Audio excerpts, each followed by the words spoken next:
sécurité, de paix et de joie. Mais à Gaza, encore une fois, il n'y a pas eu de rentrée scolaire. À Gaza, les écoles sont en ruine. Les enfants sont en deuil, traumatisés, affamés. À Gaza, les enfants sont génocidés.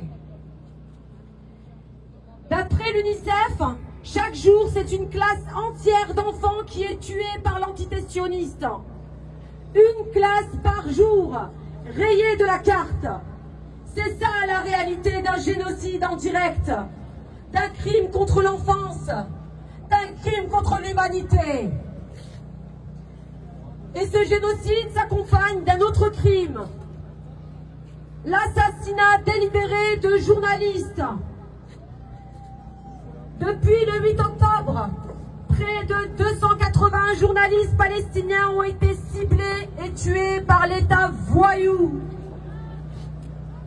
Comme lors du bombardement de l'hôpital Al-Nasser à Khan Younes, où l'entité sioniste a délibérément attendu l'arrivée des secouristes et journalistes pour frapper une seconde fois. L'objectif, tuer les témoins, anéantir la vérité, faire taire la mémoire. Et pendant que les bombes continuent de tomber, un élan mondial de courage et de dignité est en marche. La Freedom Flotilla,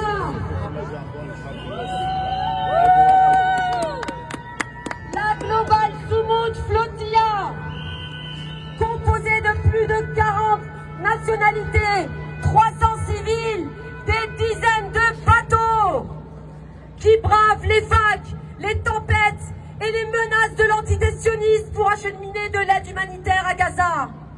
Ces hommes et ces femmes prennent des risques immenses face aux dangers climatiques, mais surtout à l'approche de Gaza, même en eau internationale où l'entité sioniste n'a jamais hésité à pirater, kidnapper, humilier. Ce fut le cas dans les précédentes flottilles, et ce risque est réel à nouveau aujourd'hui. Ces femmes et ces hommes sont pour nous le visage de la justice, de l'honneur et de la dignité.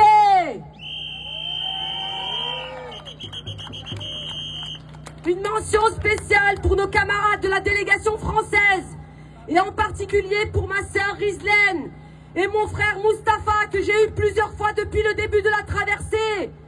Ils nous ont transmis leur force, leur détermination, mais aussi leur appel à un soutien. Ils ont besoin de nous, ils ont besoin que nous relayions leur action, que nous soutenions leur traversée, que nous portions leur message. Briser le blocus de l'enfer, acheminer l'aide aux survivants de Gaza et mettre fin à l'impunité de l'entité sioniste. À toute la flottille, on est avec vous!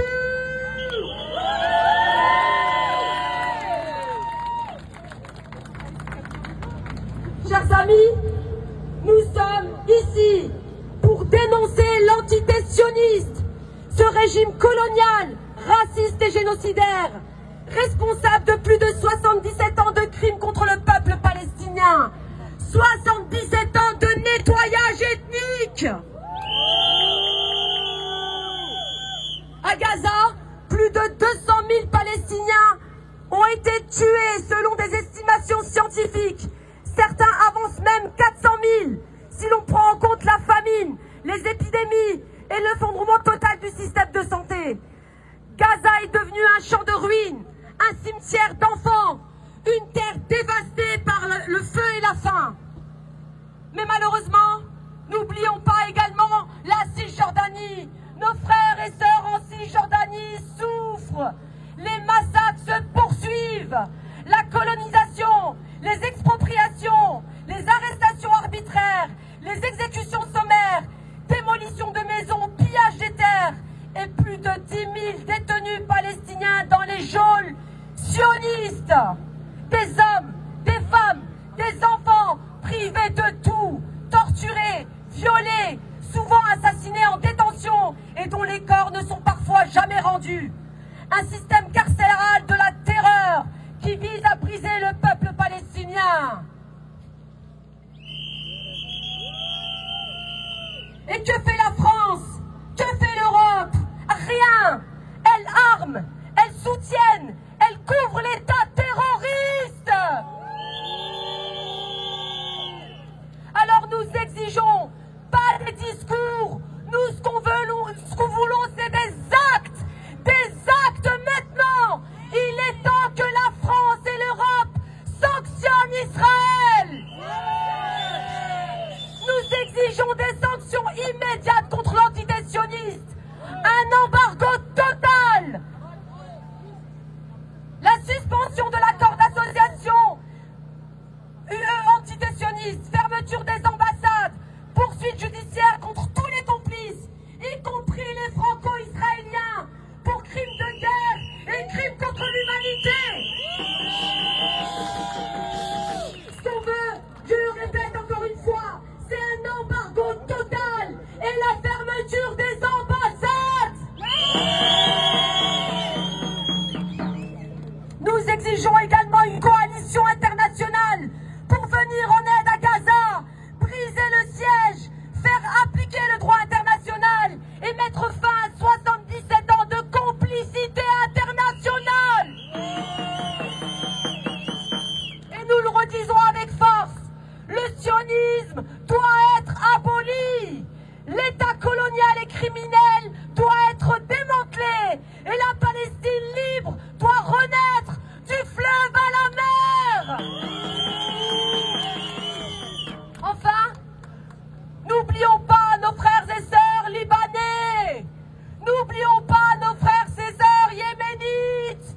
N'oublions pas nos frères et sœurs syriens.